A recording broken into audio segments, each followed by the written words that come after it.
Assalamualaikum warahmatullahi wabarakatuh. Waalaikumsalam. Alhamdulillah pagi ni kita ada opsi Tati for sharing tentang ekonomi. So sama-sama lah kita manfaatkan perkongsian ni. Kalau ada persoalan boleh tanya kepada opsi Tati ya. InsyaAllah serahkan pada Tati. Assalamualaikum semua. So far suara saya okey ya? Okey, clear Kak Tati. Okey, alright. So sebenarnya perkongsian hari ini ada dua bahagian. Satu tentang impact COVID-19 pada ekonomi dan juga macam mana dia akan kena kat kita lah. And then second part is the financial planning.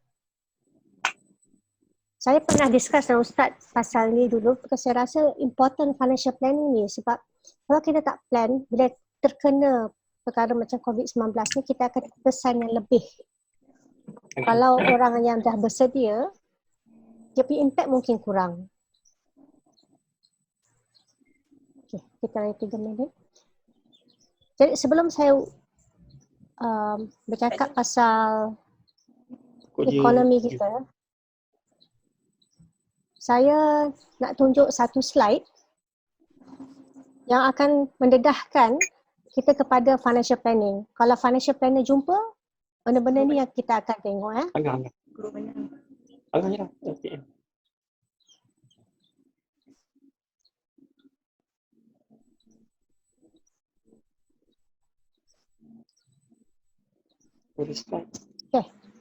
Nampak tak slide? Saya dah share screen. Nampak. Nampak ya? Okay, right? Okay. So selalunya kalau kita buat planning, personal financial planning ni, kewangan, kita akan tengok apa goal kita. Nanti you punya financial planner akan tanya juga tengok cash flow kita. That means kita punya income, masuk dan juga expenses kita yang keluar. And pertama kali dia akan suruh buat untuk kita build kita punya emergency fund. Lepas tu akan tengok you punya debt, kita tahu debt portfolio kita, berapa banyak debt. So selalu kita ada housing loan, car loan, orang ada personal loan, credit card. Kalau siapa ada business tu, mungkin tengok juga business loan dia macam mana.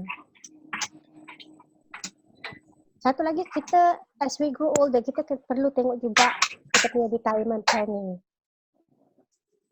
Ini akan berkait dengan investment planning jugalah sebab ini banyak important. Kita tak boleh rely saja pada EPF. Kalau you bekerja mungkin ada EPF. Kalau you tak bekerja sendiri mungkin you tak ada safety net lah. Ya. Okay. Pasal the next one, pasal risk management tu. Risk management ini berkenaan dengan kita punya coverage insurance ataupun takaful. Ini selalunya medical ataupun life. Dan last tu kita tengok tax planning. So ini pun important. So you tak nak terlebih bayar tax. And last but not least, estate planning. Ini kalau orang Islam wasiat ataupun hibah. Macam mana you nak urus you punya aset selepas kematian. Supaya family terjaga lepas kita pergi. Okay. So ini gambaran keseluruhan. Because selalunya kalau kita orang nak jumpa kita lah. Orang takaful ke orang yang jual fund management, asset management, dia akan tengok bahagian produk yang dia nak jual. Maknanya dia akan tengok kalau macam risk management, insurance agent akan cuba jual produk insurance takaful pada kita. Kalau siapa yang dia punya specialization fund management, dia akan cuba jual funds kat kita lah, public asset lah ke CIMB ke. Tapi sekarang yang saya nak emphasizekan, yang importantnya kita kena tahu kita punya goals. Apa kita punya matlamat. Baik, tadi saya berhenti dekat slide tu, maaf lah tak dapat sambung dengan slide tu sebab nak guna telefon. So saya dah mention pasal bila kita tengok financial planning ni ada beberapa kita tengok lah. So kita tadi saya cakap pasal last kali kita kena tengok estate planning ataupun kita punya wasiat, hibah kita macam mana kita nak uruskan harta kita selepas peninggalan kita. Supaya kita punya family akan terjaga. Okay, kadang-kadang dekat di situ saya just nak explain sikit lah. Kebanyakan orang kita dia salah faham. Dia kata kan kita ada faraid. Memang kita ada faraid. Tapi masalahnya pengurusan tu. Kita kena siap-siap awal-awal beritahu siapa akan menjadi kita punya administrator ataupun wasi.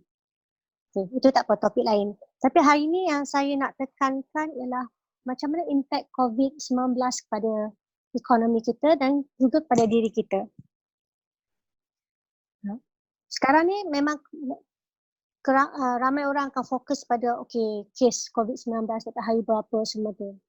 Tapi sebenarnya kalau kita tengok news juga dan kita perasan kan kerajaan pun banyak bagi tolong, macam kita punya loan dia dah extendkan 6 bulan. Ya. Lepas tu tak lagi dia akan announce apa package stimulus untuk ekonomi. Sebab dangernya COVID-19 ni dia tak pernah terjadi kepada kita pada lepas 100 tahun. Ya. Impact ekonomi dia besar sebab dia jadi sekali kepada global, bukan saja Malaysia, seluruh dunia. Impact dia ekonominya saya dah tengok baca research tu, kemungkinan besar kita akan mengalami kegawatan ekonomi ataupun recession. Now, bila kalau kita tanya balik, apa beza recession 2008 dengan sekarang? 2008 recession Malaysia 9 bulan, 9 12 bulan lah kita kira recession. Itu kita ekonomi kita pick up balik. Business cycle memang selalunya 10 tahun. So memang sekarang ni dia kata memang time untuk recession lah. Okay. Tapi dia punya impact sekarang ni dia beza sikit daripada 2008. Dia bila nak start recession ni dia macam yang 2008 sebab finance. Ya. Financial crisis ataupun dekat US subprime loan, house loan. Okay, tu dia punya trigger. So sekarang ni yang recession yang akan datang ni yang orang expect sebab COVID-19. Perbezaannya macam ni. Kenapa yang orang expect lagi teruk? Satu, kita ada supply shock. Sebab bila kita dengan COVID-19, kena perintah duduk rumah, aktiviti ekonomi tak berjalan. Okay, itu satu. Itu supply shock. Supply shock, manufacturing kurang. So even tourism kita tengok dah kena service industri. Nah, yang akan jadi selepas ni orang panggil demand shock. Demand shock ni bila consumer tak belanja. Yalah dah kena duduk kat rumah, nak shopping pun tak boleh. Mungkinlah ada yang some shopping online kan, tapi dia punya impact tu banyak. So demand shock. Satu lagi market shock. Market shock ni kalau tengok stock market kita menjunam. Merata keliling dunia pun sama juga. So bila kena ni, so far kita tak nampak loan default lagi. Ya. Itu yang saya akan sentuh later. So dia punya ekonomi, memang ada saya tengok penganalisa ekonomi kata memang akan impact kita. Cuma perbezaan antara negara-negara tengok dua benda. Satu, dia punya health tu tengok dia punya lagi ramai orang tua ke, orang muda ke, mungkin itu salah satu dia punya faktor. Satu lagi ialah tahap hutang negara. Sebab bila nak, orang kata nak revive balik ekonomi, selalunya government dia kena belanja. Dan cara dia keluarkan duit, dia akan tambah hutang. Ya. So saya dah share tadi, kenapa uniknya COVID-19 ni? Satu sebab orang tak keluar, ekonomi aktiviti tak berjalan. Ya. Dan supply pun berkurangan juga. Satu lagi market pun tengah down banyak sekarang ni. So apa impact pada kita depends on kita punya pekerjaan dan juga industri apa yang kita yang bekerja. So kalau siapa macam training macam saya memang impact, banyak orang cancel. Ya. Mungkin siapa yang kerja yang essential industri macam sekarang terus bekerja macam biasa. Tapi yang impact banyak tu pada orang yang kerja mungkin hari-hari dia kena keluar kerja tu memang sakit lah sekarang. Ya. Nah, balik pada financial planning tu, yang saya kebanyakan financial planner tengah advise dia punya klien ke apa macam ni. Bila tengah nak gawat macam ni, dia punya cash flow kita kacau. Ya. So, importantnya yang saya sebut tadi, emergency fund. Okay. Mungkin sekarang kita kat rumah, apa yang boleh buat ialah saya syorkan, satu, tengok balik you punya income dan tengok balik you punya expenses, you punya perbelanjaan. Mana boleh kurangkan. Ya. Sebab kena build up you punya emergency fund. Emergency fund ni apa? Selalunya kita syorkan kat klien untuk simpan 3 hingga 6 bulan emergency fund. Emergency fund ni, for example, kalau you punya perbelanjaan tiap-tiap bulan 1,000 lah. Ya. So, simpan at least RM3,000 emergency fund. Atau 3,000 ke 6,000 ringgit. Contoh. Ya. Kalau belanja punya rumah 500, so 500 kali 6 mungkin dalam RM3,000 simpan. Sebabnya, sekiranya apa-apa terjadi pada kita, hilang kerja ke, ya, sakit ke tak boleh kerja keluar, kita ada orang kata saving sikit lah untuk makan, basic necessity untuk 3-6 bulan, sementara kita cari kerja baru ataupun buat bisnes baru. So ada orang kata breather lah, pernafasan. So ini important emergency fund. So saya ada orang tanya, kalau tak ada macam mana? Okay, kita tengok balik dia punya expenses macam mana. Ya, kalau boleh potong-potong. Kalau macam dulu selalu belanja RM500 mungkin kena kurangkan lah pada RM400 dan simpan duit tu. So dia akan last lagi panjang lah. So sekarang ni important masa sekarang ialah untuk simpan cash. Sebab cash flow kita terganggu. So itu importantnya. Kalau ada aset, ada stocks ke, mungkin ada yang ada stocks, ya, ada unit trust. Mungkin nak jual sikit untuk ada yang 3-6 bulan tu untuk belanja. Ya. Itu importantnya. Satu lagi, kalau ada masa ni, saya syorkan juga tengok balik perbelanjaan dan income tu, tengok dia punya flow macam mana, positif ke, negatif ke. Okay. Sekarang government dah bagi kita 6 bulan. Macam cuti lah, tak payah bayar installment. Tapi ingat ya, ini bukan you free tak payah bayar interest. Apa dia buat is actually postpone you punya loan tu 6 bulan and then you start bayar balik bulan ke-7. So masih kena bayar lah, cuma dia bagi chance untuk bernafas sikit. Because mungkin income terganggu. So ini salah satu cara government tolong. Bank dan juga rakyat yang berhutang. Risau juga sebab kalau kita tengok statistik household debt atau hutang rumah, household dia yang rumah lah punya debt 80%. Tinggi tu. Ya. So siapa yang banyak hutang memang akan rasa sakit sikit lah masa kehadapan ni. So itu pesanan saya lah, kalau boleh tengok balik itu financial plan. Kalau mana ada hutang tu, cuba kurangkan. Kalau ada. Kalau tidak, kalau boleh, guna duit mana income. Kalau you ada lagi income sekarang ni, simpan untuk emergency fund. Ya. So, sekarang apa saya nak buat? Saya nak buat banyak Q&A soalan, because saya rasa yang kebanyakan orang ada banyak soalan ni. Tapi yang saya nak share tadi itulah importantnya financial planning supaya kita punya financial kuat. Supaya kita menolong. Bukan macam sekarang kalau jadi enough saving, masa time juga lah untuk kita menolong kita punya community mana yang terjejas. Ya. Dan kalau you plan betul-betul you punya goals, InsyaAllah nanti anak you punya education semua okey, you boleh belanja anak macam mana. So kalau sakit, ada backup fund semua tu ya. Dan untuk hari tua kita, bolehkah kita harap anak-anak kita untuk tampung kita? Sebab kos perbelanjaan hidup, sara hidup semakin tinggi. So ini persoalan dia lah. Dan macam wasiat, very important. At least kalau tak nak beritahu macam mana agihkan tu memang ada faraid, tapi siapa yang akan tolong agihkan? Mesti orang tu beramanah. Ya, itu pesanan saya. So moving forward pasal COVID-19, impact pada ekonomi memang teruk. Akan semakin teruk. Bila COVID-19 akan peak, orang kata, report yang saya baca dalam surat khabar Malaysia semalam kata April, pertengahan April.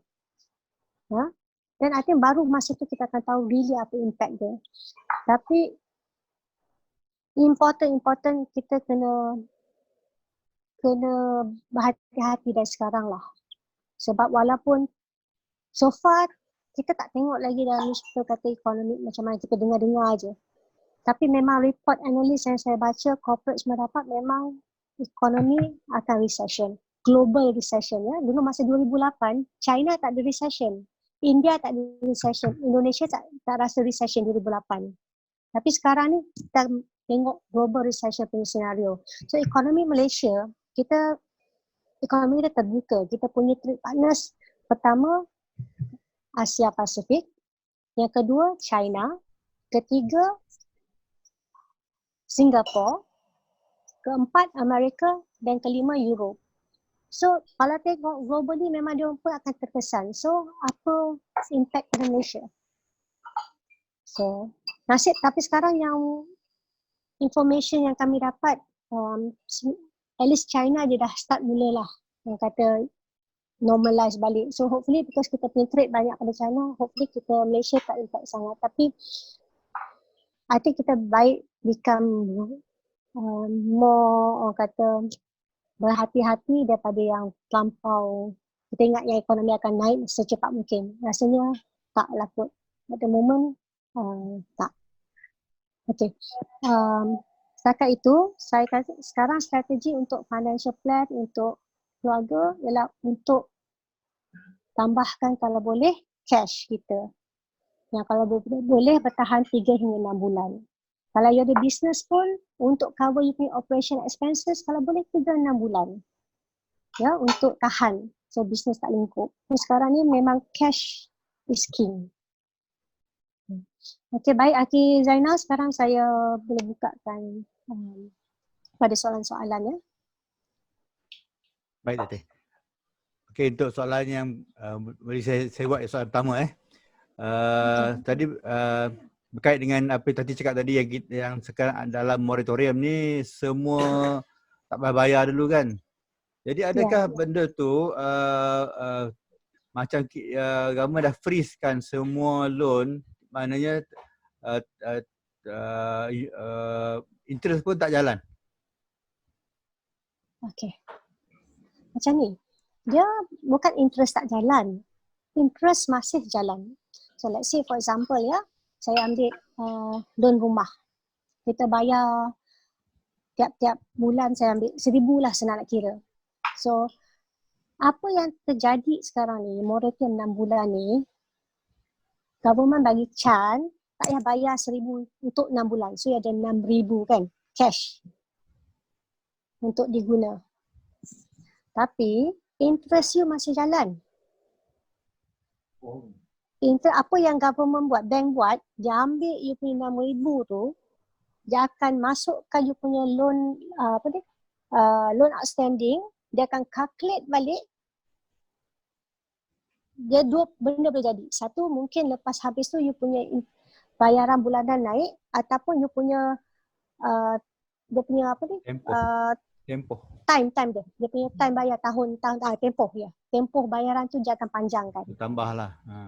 Bertambah. Interest masih kena bayar. Interest tu lagi pula, kalau you ambil conventional loan, interest tu let's say lah interest you 100, you tak bayar, interest 100 tu akan kena bayar interest atas interest tu. Ini dia panggil compounding effect. So that means memang at the end you akan bayar lebih. Tetapi sekarang ni dia punya emphasis sekarang is untuk bagi you ada cash untuk hidup. Ya, cash. So mungkin dia punya cost tu memang you punya interest tu kena bayar lebih lah. Tapi at least 6 bulan tu you ada bernafas untuk you adjust you punya expenses ke you punya ni. Kalau terkesan lah you punya income jatuh. Because rata-rata saya tengok sales 60-70% memang down. Ya. So jangan salah anggap tu dia hanya tak bagi you bayar installment tapi loan tu masih kena bayar, interest you tu akan kena interest balik. Ya. Baik. Okay, Okey, clear tak? Okey, clear. Okay, seterusnya kalau ada situation katalah loan kita tinggal 1.5 tahun lagi. Kan? Adakah baiknya kita ada duit, yang terbaiknya kita teruskan buat payment ataupun kita ambil 6 month moratorium ni? Okay, soalan bagus. Dia soalan ni dia tengok tau. You kata okay, you ada duit, that means you ada duit. That means income you secure lah. Betul tak? Yang tu ke? Ya, betul. Okay. Income secure. Kalau income secure, saya cadangkan sambung bayar. Ya. Tapi kalau you tak ada emergency fund ataupun sekarang tengah sesak nafas, ambil 6 bulan moratorium tu. Lepas tu cepat-cepat cari untuk ganti you punya income semua tu. Dan satu lagi, kalau person tu pandai melabur, ya. So for example lah, loan tu dia punya interest for example 5%, ya. Cost duit tu 5%. Kalau dia boleh ambil duit tu, dia pandai melabur, dia dapat return lagi tinggi pada 5% tu, dia nak ambil sebab dia akan dapat profit. Perbezaan. Let's say lah dia dapat invest somewhere, dia dapat 10%, dia dapat untung 5%. Kalau orang tu ada kebolehan atau dia memang terror melabur, mungkin dia boleh buat tu juga. So tapi kalau macam you tak pandai sangat melabur ke, tapi income you secure, continue bayar macam biasa. Sebab kalau you ambil, you tak perlukan, tak pasal-pasal you attract more interest. Ya? Okay, terima kasih. Satu lagi ada soalan, boleh terus tanya.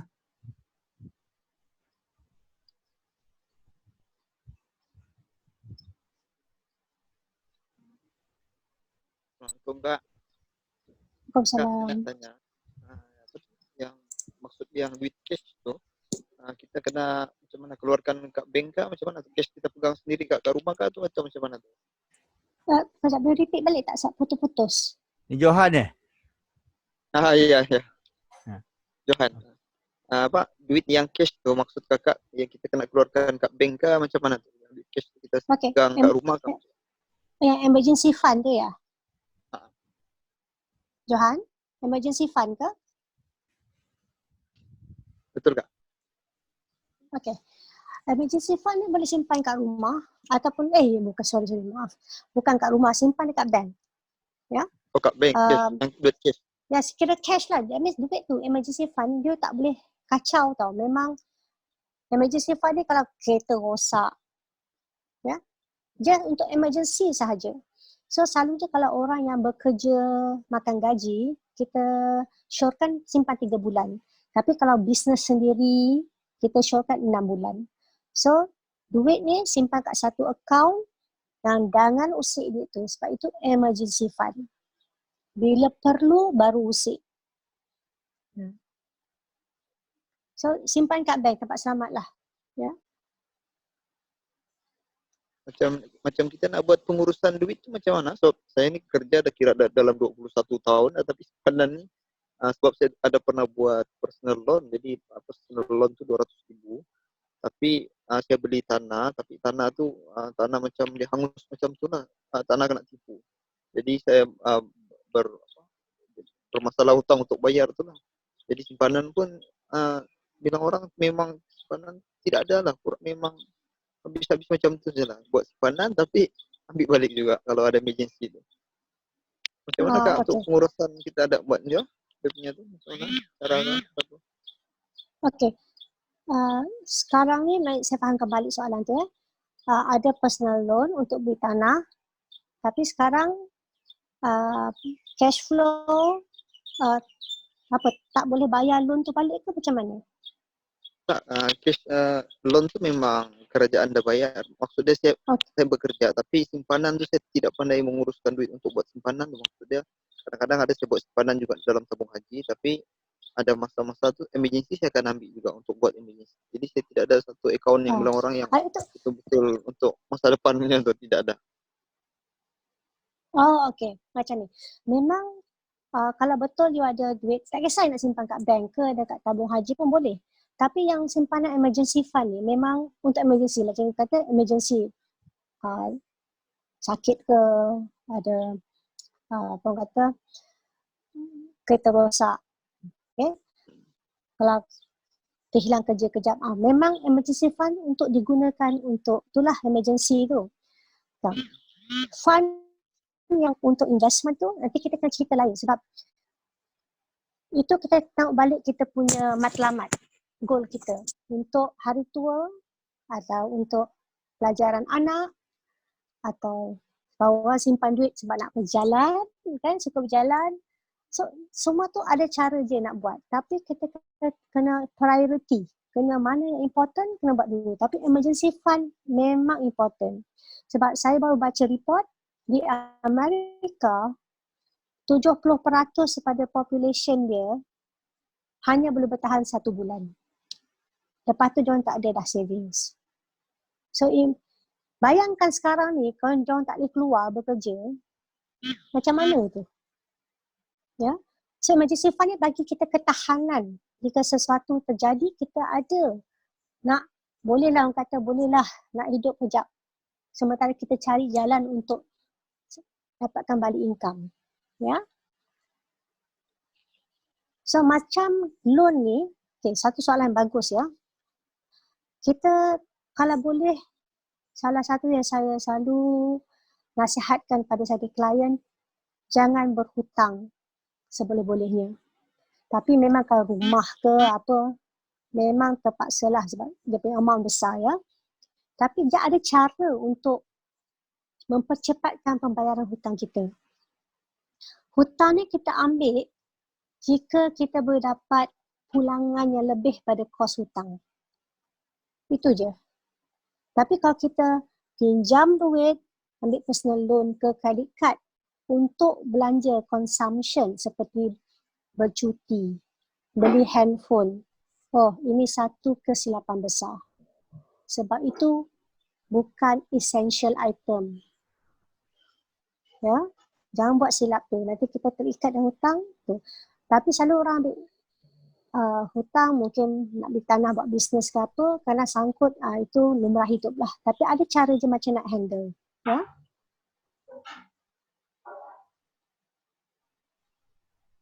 Okey, saya dah jawab soalan tu. Ada soalan lagi?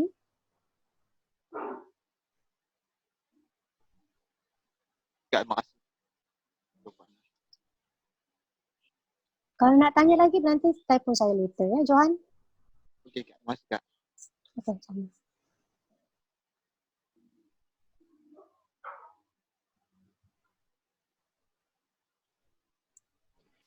Ni ada soalan daripada ada seorang lah. Situasinya komitmen lebih daripada income dari simpanan. So apa yang boleh kita buat untuk simpan cash? Okey. So belanja lebih pada nak macam mana, ada dua benda je boleh buat. Satu, tambahkan income supaya boleh menampung perbelanjaan. Dua, kena reduce expenses tu. So selalu paling senang is untuk kurangkan perbelanjaan. Tengoklah mungkin ada yang perbelanjaan yang tak perlulah. So kena potong. So, ini basic. Kita kena belanja kurang daripada kita punya income. Ya. Bila dah buat tu, baru kita kena boleh simpan emergency fund tu. Lepas dah cover emergency fund tu, baru kita tengok strategi macam nak kurangkan hutang kita. Macam mana kita nak letak tepi duit untuk hari tua kita. Berapa kita nak save untuk anak kita punya pembelajaran. So, jadi cara. Tapi basic dia memang income kena lebih pada expenses. Okay, income ni saya nak sambung. Income ni ada dua jenis ya. Satu income, active income kita panggil. Yang kedua, passive income. Perbezaan dia, active income ni, bila kita bekerja, kita dapat bayaran. Dapat gaji ataupun customer kita bayar kita. Tapi kalau kita tak kerja, income tak masuk. Passive income, duit ni, dia datang, kita kerja tak kerja, dia akan masuk dalam poket kita. Contoh, simpan di unit trust, ada dividen. Contoh lagi, kalau beli stok Nestle, ada dividen. So, selagi kita ada investment tu, dividen tu akan masuk. Dulu, saya kebanyakan yang saya jumpa orang pensioner, duit diorang banyak kat ASB, dekat tabung haji. So, tak buat apa pun, duit tu sentiasa masuk. Ya, itu panggil passive income. Mungkin satu lagi contoh, kita beli rumah, kita sewa rumah tu, kita ada tak ada, sewa rumah masuk. Itu lagi contoh passive income. So kalau nak become stronger financially, you kena cari passive income juga. Ya, so ini contoh perbezaan active income dan juga passive income. Okay, so ada soalan seterusnya. Nanti kita berehat sekejap, masa sesi nak habis dan kita terus masuk balik ya. Okay. Okay, sure.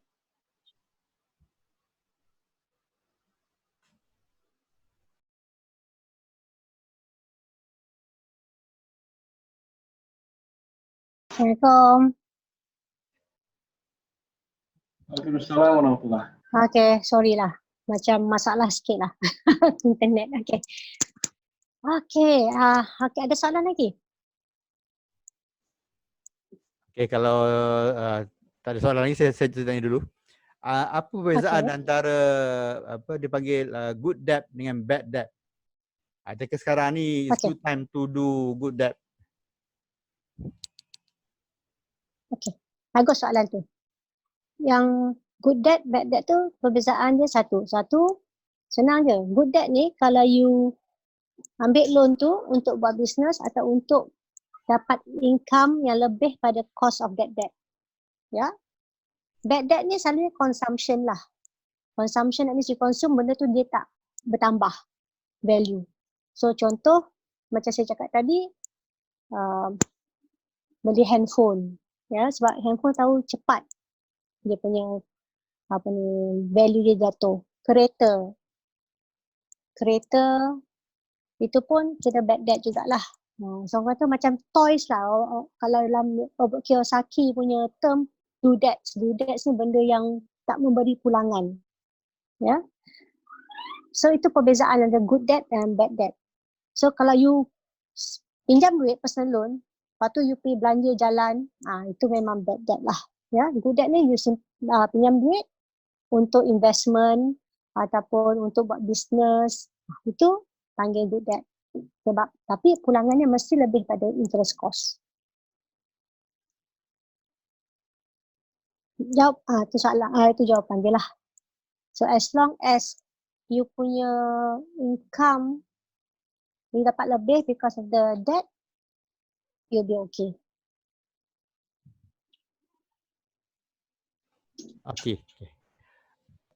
Okay, next question. Sekejap, Haji Zainal, satu lagi saya nak emphasize pasal credit card ya, yang ramai orang tak perasan ya. I think for the past 10 years senang orang nak dapat credit card. Ya. Saya nak tanya, berapa interest rate credit card? Berapa bank charge kita untuk credit card? 18%. Berapa? 18. Okay. Sebenarnya more than that. Okay, jadi ada dua tau jenis interest rate ni. Satu, interest rate yang bank cakap and actual interest rate. Sebabnya perbezaan actual interest rate ni, dia orang kata loan tu dia bank charge you daily interest, monthly interest ataupun annual interest. So ini beza je. So credit card dia daily interest. Guna dia kalau tak bayar kan end of the statement bill tu, dia terus charge tiap-tiap hari. Dia charge interest daily. So sebenarnya yang dia kata 18% tu actually is more than that. Lebih daripada 18%. And sebab loan ni dia tak ada collateral, dia memang mahal. Ni macam alungnya rate lah 18% ni.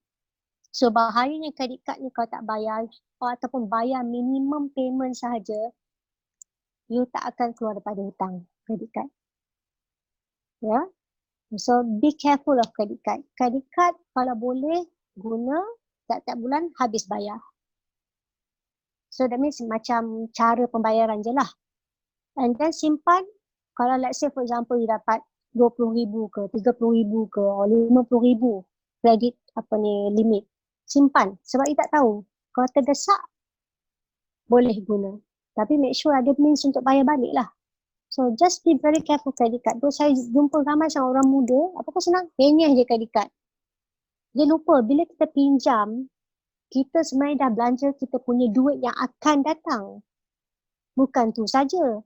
You kena bayar interest lagi. Ya. Yeah? And remember, you lambat bayar, you akan collect interest lagi. Interest on interest. Ni panggil compounding effect. Ni ramai orang tak tahu. So be careful. Kita tak nak kita bankrupt sebab credit card. Okey, Hafiz Zainal, kita boleh sambung soalan seterusnya. Soalan seterusnya daripada Aki Zaidi. Salam Kak Tati. Kalau ada orang buat ASB loan, patut surrender simpanan sendiri, patut surrender simpan sendiri atau teruskan je? Itu je. Okay. Very good question. Sebab macam ni lah pandangan saya ya. Kalau boleh simpan, kalau ada disiplin diri, simpan sendiri. Sebab bila you ambil ASB loan, ada portion of your income tu pergi ke, for example lah Maybank. You ambil ASB loan Maybank, you punya dividen tu ada part tu je pergi bayar interest dekat Maybank. Kalau you simpan sendiri, semua dividen tu pergi kat diri you. Ya. Nah, para orang argue, yalah tapi kalau simpan sendiri kan, tak boleh lah, dia tu syok belanja. Mungkin orang yang macam ni, yang tak ada self-discipline, mungkin ambil ASB loan sebab dia tahu kalau dia tak bayar loan tu, God lah duit tu kan. So really depends. Tapi saya syorkan elok kalau boleh bayar, simpan sendiri, tak payah ambil loan. Ya. Mungkin sekarang ni yang ASB loan tu dia boleh buat duit untuk bank sebab ASB punya dividen lagi tinggi pada loan rate yang dia charge you. Ya. So itu sebab sekarang ni. And then dia perasan kalau kita kebanyakannya lah yang saya perasan dia tak ada disiplin untuk menyimpan. So mungkin dengan ASB loan ni dia introduce, dia paksa orang simpan. Ya. Ada sikit daripada langsung tak ada. Okay Zaidi, itu jawapan saya. Itu masalah saya juga tu. Kena ada forced saving. Kalau voluntary saving tak jadi. Sama lah macam EPF, forced saving. So sekarang ni apa government buat, dia bagi keluarkan sikit duit kita. Duit kita juga untuk belanja. Kejap tadi soalan Zaidi dia kata kalau dah ambil ASB loan, kalau boleh bayar cepat, cuba bayar cepat. Kalau dah ambil ASB loan. Ya? Ya, because kita ada panggil debt. You boleh reduce your debt cepat. Kalau ada cara lah, dua cara. Kalau nak nanti later saya boleh share macam mana nak reduce debt. Soalan dia kata patut surrender ataupun teruskan? Itulah, dia tengok situation. Perlu tak duit tu? Sekarang. Berapa you boleh recover kalau you surrender? So banyak faktor jugalah, berapa lama dah bayar. kan. Sebab selalunya bank ni bila charge kita loan, dia akan cepat-cepat, dia akan charge kita lebih interest kat depan daripada kat belakang. Ya, dia macam tu lah, dia charge kita punya apa ni. So dia nak duit dia cepat, dia cepat lah bayar kat bank.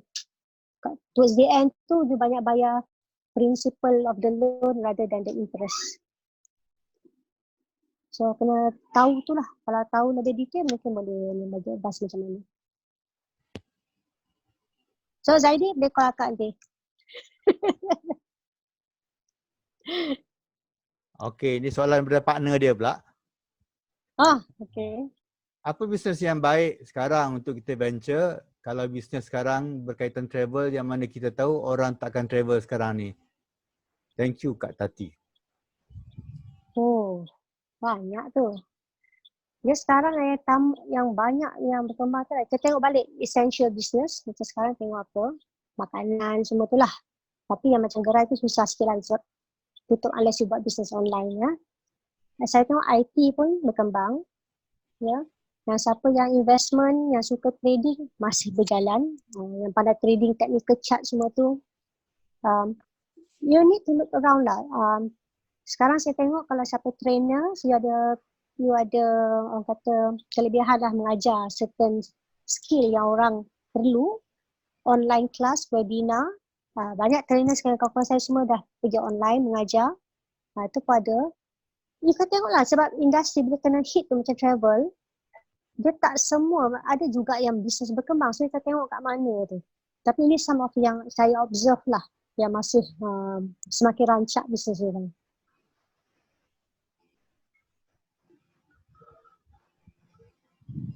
Dan mungkin sekarang apa-apa bisnes ni cuba tanya juga macam mana you boleh change cara kata delivery pun ada juga ya. Apa lagi ya? Dia selalunya orang bisnes yang tahan recession ni is a basic business lah. Keperluan kita macam makanan semua tu. Direct selling ke direct selling? Ya? Direct selling. Ya. Direct selling pun ada, boleh. Direct selling pun ada satu lagi.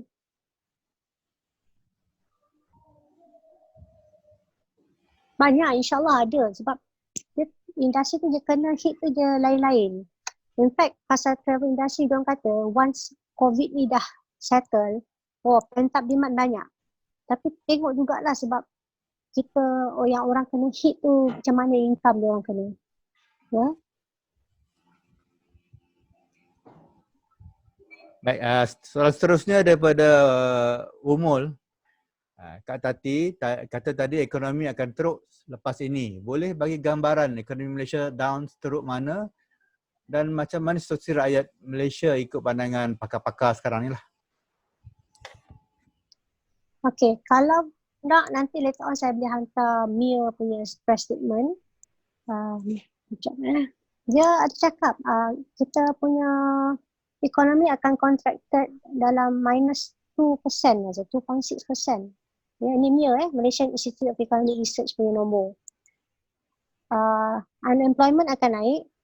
Ya. Dan dia ada syorkanlah government untuk tolong orang-orang yang mana akan kena impact tu. The thing is this, berapa lama selalu on average memang 9 bulan ke atas. Selalunya ekonomis dia akan kata, okay, ini akan jadi U-shape recovery ataupun V-shape, dan dia jatuh cepat, naik cepat. U-shape ni lama sikit. Tapi ada pakar ekonomi juga cakap mungkin kita akan merasa L-shape. L-shape ni macam ni lah, kita jatuh, dia flat. Okay, flat. Ini yang takut lah sebab ini yang terjadi pada Jepun. Jepun sampai sekarang dia tak recover daripada 80s punya naik. 90s kan dia jatuh menggunam, lepas tu dia flat. So akan impact, again impact tu tengok pekerjaannya. Whether it's a recession proof ke tak. Kalau tidak pun insyaAllah dalam 3 bulan, 6 bulan tu boleh adjust lah cari income source lain. Satu lagi yang I think sebagai kita kena prihatin, you boleh check sendiri nanti, tengok news ke apa, atau Google. Masalah dunia sekarang, ya, saya nak share kerana orang tak perasan. Kebanyakan negara dia punya debt dia, hutang dia banyak sangat. Dia cara dia kira dia punya ratio is debt to GDP. Ya. Debt to GDP. Kalau kita orang biasa, kalau bank tengok, kita punya hutang over kita punya income. Ya. So, saya nak share lah. Yang paling tinggi di dunia sekarang ni Jepun. Lebih pada 230%. Amerika Syarikat 105%. Malaysia 54%. Tapi kalau masukkan hutang yang hari tu Lee Kuan Yew cakap off balance sheet item, kita ni nombor 70% GDP kita. So, selalu government perlukan dia akan pinjam duit ataupun dia keluarkan debt untuk push up ekonomi. So, kalau government yang dah tinggi dia punya hutang, mungkin payah sikit lah. Tapi kita Malaysia masih ada room lagi. Safety orang kata rate of hutang is actually 60%. Kebanyakan negara di seluruh dunia dan lebih dari 60%. Ya, so ini yang kena tengok lah macam mana. So imagine lah kalau kita punya income bayar hutang, kita gaji 1,000, kita bayar hutang, duit tiap bulan bayar RM600, RM700, kita nak makan apa kan? So kalau apply the same concept to negara, inilah sekarang yang kita tengok.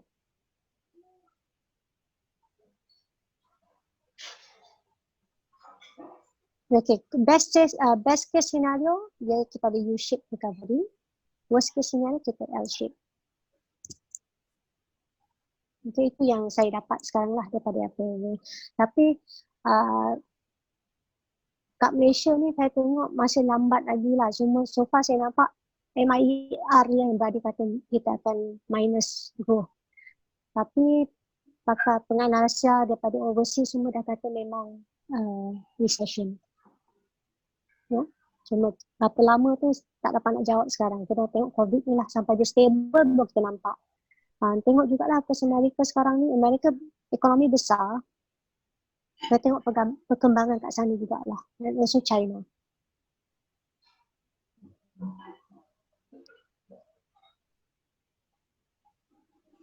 Okay, ada soalan lagi? Dah pukul 11.30 dah. Aha. Sikit lagi. Kita ada dalam 20 minit. Okay, ready Tuan Guru kita ada soalan ke? Tak ada. Okay, soalan seterusnya daripada Faris. Kalau kita nak beli stok sekarang ni, bila masa yang terbaik? Bolehlah advance ke stok mana nak beli ni? Saya actually menunggu juga soalan tu. Bagus Faris, soalan yang bagus tu. Jangan masuk lagi. Jangan masuk lagi. Sebabnya kalau you chartis lah kan. Saya tengok chart juga semalam tapi tengok momentum dia dah berkurangan.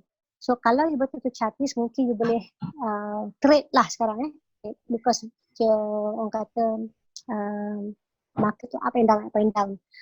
Tapi kalau you bangsa yang invest dan pegang, jangan masuk lagi. Sebab market akan weaken. Okay, misalnya I share sikit lah macam mana stock market ni harga stock ni dia ditentukan. Okay, saya pernah kerja dengan sebagai analis selama 8 tahun dan also investment total about 12 years lah. Dia kan sekarang ni dia ada lagging sikit tau. Orang pun tak sure kita ni ekonomi ni impact macam mana. Okay, income of the companies yang listed ni macam mana impact dia. Dia akan slash. Okay. Ini kawan saya dah cakap dah yang kat saya ni semua, dia akan slash lagi. So, the risiko tu, risk of price of going down some more ada. Because sekarang ni stock market dia tengah try to, orang panggil nak try to pricing macam mana lah, tengok mana lah ekonomi ni. So selalunya stock market ni dia akan turun dulu daripada ekonomi. Dia panggil leading indicator. So sekarang ni masih orang tak sure. Okay, so strategi dia satu, kalau you pandai trade, you boleh trade, turun naik. Tapi kalau bahasa nak kutip dan simpan, tunggu dulu. Ya, sebab kita tak nampak lagi division of earnings of the stocks dekat bursa tu. Bila dia dah revise dan nampak analyst report dah start kata dia dah start slash tu, dia akan turun lagi. Ya. So sekarang ni tunggu dan lihat. Ya. Kalau ada share holding sekarang, mungkin nak jual sikit dan lagi kutip balik kat bawah bila harga dah jatuh. Okey, itu pandangan saya ya. You boleh tanya orang lain juga. Tapi kalau you rajin juga tengok chart, okey, you ambil yang long term punya chart ni dia ada panggil double bottom, double top. Double bottom ni selalu bullish, dia akan nampak share dia akan naik dia. Double bottom ada double top macam tu. Okey. Saya dah ada tengok chart juga. Tengok KLCI, dia punya next support level 1200. Dia kalau jatuh daripada 1200, dia akan pergi ke 800. So tengok, kalau dia lama kat 1200 tu macam mana? Kalau dia pecah je, biar dulu, kutip masa je dah sampai orang 800, 900 gitu. Okay. Itu pandangan personal saya ya. Please check dengan orang lain juga.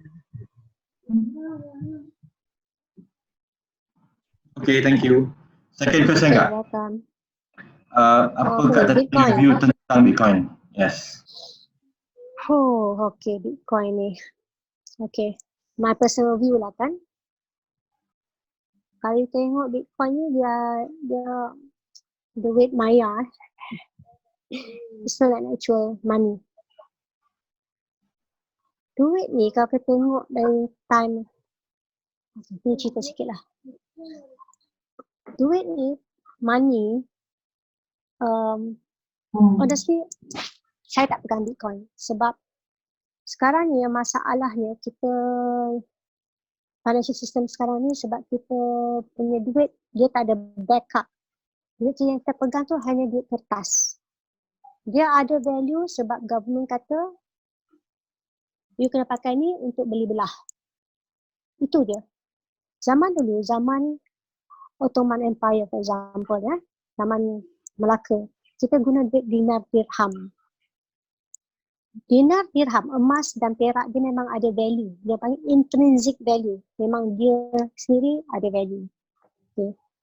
Sistem kita dulu kalau belajar ekonomi, kita ada backed by gold sampai 1970s. Ya. So 1970 US kata wow tak cukup emas, so dia orang tak backup lagi dengan emas, so tinggal duit kertas. So sekarang pun actually kita kena tengok juga macam mana perkembangan ekonomi semua financial sebab salah satu sebab kita inflation, harga naik banyak sebab tanpa sangat banyak duit kertas. Orang panggil government printing money. Ya. Kalau nak tahu cara, you boleh Google lah. Ya, pasal money ni.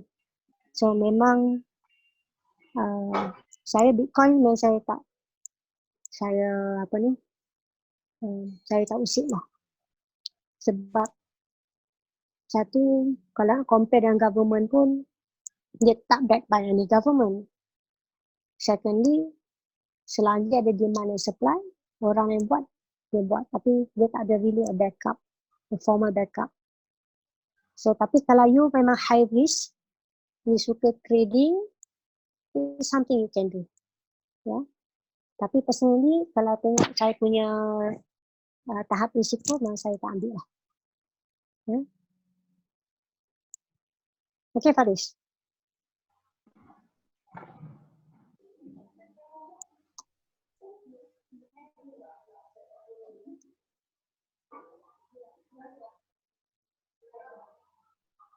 Dari segi syariah, halal atau tak? Ini saya rasa saya akan tanya Ustaz lah kot. Ustaz Syamsul lagi bagus kot nak tanya soalan, nak jawab soalan ni pada saya. Silakan. Okey, baik.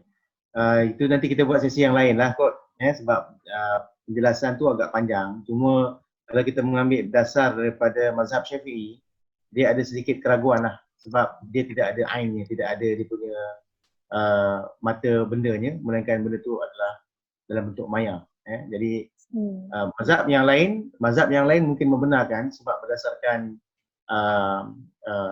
kriteria dan ciri-ciri tertentu pada mazhab mereka. Tapi dalam mazhab Syafi'i memang ada keraguan dan tidak dibenarkan. Terima kasih Ustaz. Terima kasih Ustaz. Tempat ada kata-kata terakhir daripada Tati nak bagi nasihat kepada jemaah kita. Saya rasa sementara perintah berkurung, I think kita boleh ambil lah masa untuk tengok balik kita punya financials, buat plan kita elok-elok, macam mana goals kita, plan untuk retirement kita, pelajaran anak kita, investment kita, tengok balik dia punya takaful cukup coverage ke tak, okay. Wasiat dah buat ke tak, ya. Ambil masa ni untuk tengok balik cara keseluruhan family punya financial, dan insyaAllah dapat handle tu, dan buat sekali je, tak payah selalu tu, at least tak pening kepala. Saya tengok ramai sangat orang pening kepala pasal ni sebab dia tak plan. Dia tak plan. Padahal betul boleh dia plan, and semua orang boleh plan. Ya, tak semestinya nak kena hire financial planner ke apa, tak. Boleh buat sendiri. Ya. Itu dan yang saya nak share. Yang terpanggil untuk buat sharing ni sebab very important. Ya. So kita jaga kita punya financial, banyak benda lain kita boleh buat. Pasal ekonomi kita tak boleh buat banyak benda sangat, tapi itulah hopefully boleh ada strong basis, InsyaAllah kita akan boleh continue. And then masa yang tengah kata challenging ni, kita perlulah kalau ada lebih tu bagi tolong kita punya community, kawan-kawan kita mana yang terdesak tu, mungkin dalam jemaah kita juga, mungkin kita boleh collect and then tolong mereka juga. Itu je lah saya ada setakat ni. Kalau ada soalan, beritahu Aki Zainal lah. Terima kasih banyak-banyak kerana sudi berkongsi, memberi kita sedikit idea lah tentang ekonomi dan bagi idea macam mana kita nak bersedia lah. Jadi saya mohon Ustaz sekali lagi untuk menutup majlis ni lah dengan doa ke apa. InsyaAllah Ustaz.